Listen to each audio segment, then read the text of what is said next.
This channel is for educational purposes only. Please do your own due diligence before making any investment decisions. This is Joe Rabil. So what we're going to do today is discuss how we look at the pullback trade using an ABC correction. All right, we'll get a better idea of how to get better entry using the ADX here. All right, so we'll delve into that in depth. Let's go ahead and get going. Now, if you want to learn more about some of these techniques, I would suggest starting with the book. You can click the link in the description to find out more. Also, if you do enjoy this content, please hit the like button and also subscribe. Okay, so I'm going to use the UAE. This is a foreign fund. I mentioned a lot of these late last year. They've had a really nice run, but I wanted to show you how this is going through this ABC corrective pattern. All right, it's pretty clear to see. We've got pullback. This is the A wave. Then you get a B rally, and then a C wave to the downside. All right.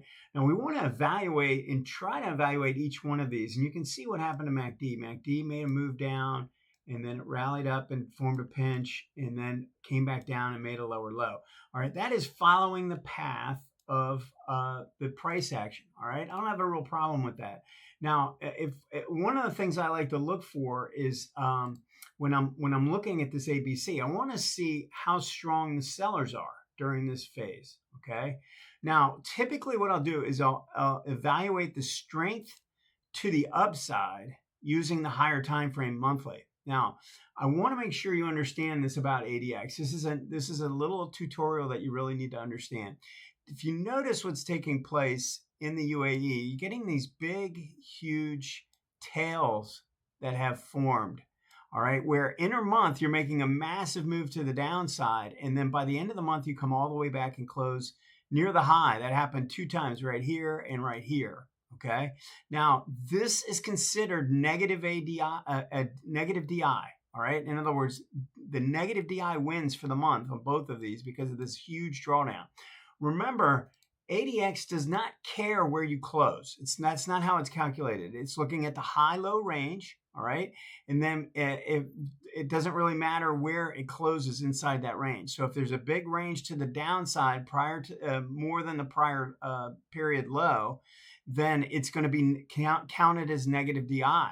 And so that really hurts the ADX. And that's the whole reason why I'm bringing this up. So when I see this happening, where we get these big drawdowns like that, I discount the ADX during times like this. Like, in other words, the ADX looks terrible here. It looks like it's not keeping pace, but I know what's actually happening. These are actually very good bars. These are bullish bars.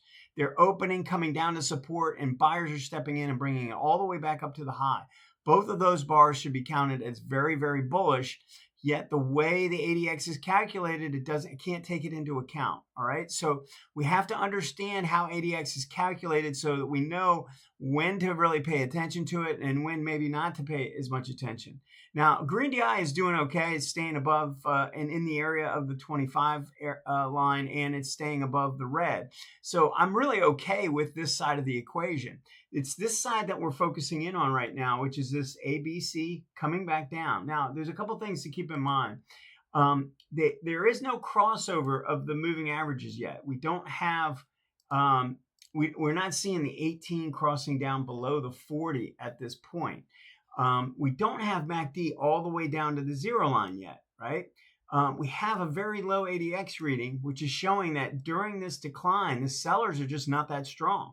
So when I see that, I know the bias is still to the upside. Now, I want to clarify something as well. Something else that can take place here is the ADX can actually cross above 25, but as long as it doesn't take out the last green peak, then it's still okay. In other words, we're still going to upward bias. We still have a positive bias.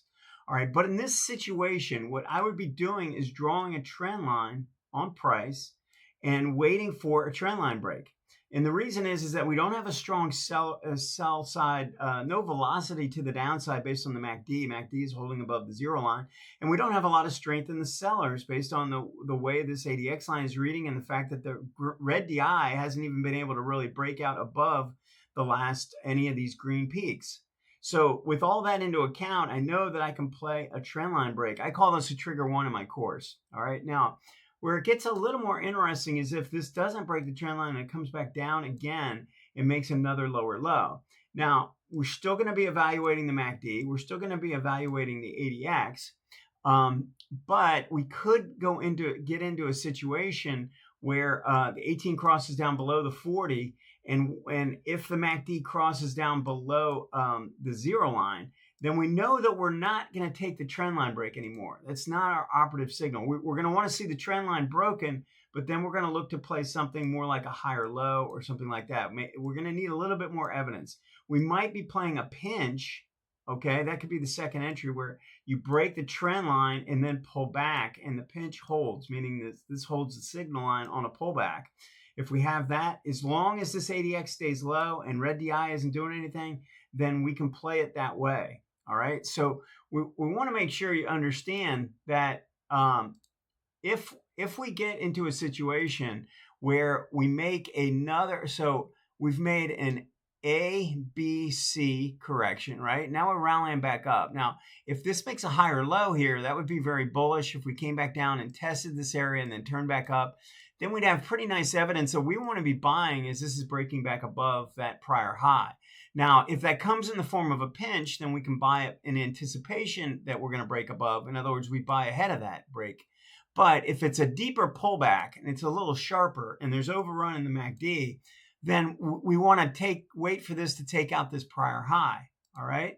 So we're looking at this ABC and we're trying to determine, how much evidence we have as to how strong the decline is. One of the other things I really like to look at is the 20 RSI. All right. I don't talk about this a whole lot in the course or anything, but it's something you want to keep an eye on. If we make another move to the downside, we want to evaluate whether this 20 RSI, the red line, clearly crosses down below the 50 level.